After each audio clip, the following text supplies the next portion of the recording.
Voici quelques explications sur ce montage très classique à amplificateur opérationnel appelé le montage inverseur. Il est composé de deux résistances, Rin et Rf. On va appeler l'entrée Vin et la sortie Vout. L'objectif est de déterminer la relation entre Vout et Vin, qui dépend évidemment des deux résistances Rf et Rin. Pour cela, on fera appel aux relations de base sur les amplificateurs opérationnels, à savoir les courants d'entrée dans les AOP ici sont nuls. Et deuxième relation, la tension d'entrée différentielle epsilon, V plus moins V moins, est égale à 0.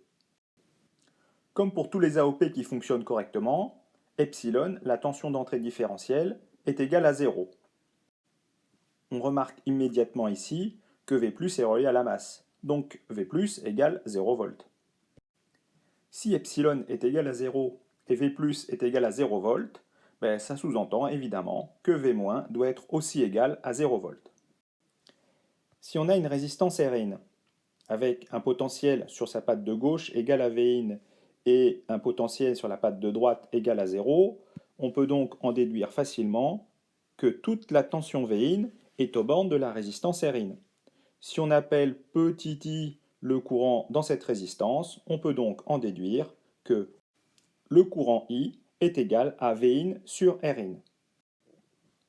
On vient de voir que le courant petit i circule à travers la résistance Rin.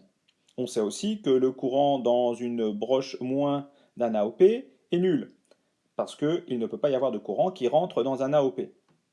On peut donc en conclure que le courant petit i n'a qu'un seul chemin. Il est obligé de passer à travers la résistance Rf.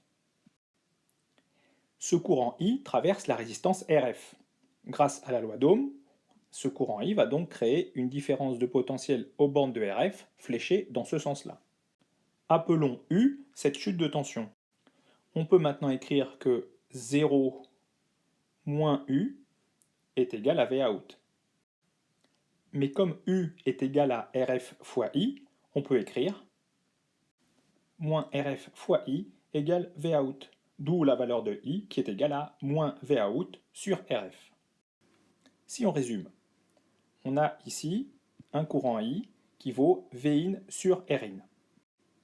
Ce courant I ne peut pas rentrer dans l'AOP, donc il va nécessairement traverser la résistance Rf. On a trouvé l'expression à nouveau de ce courant I. C'est moins Vout sur Rf.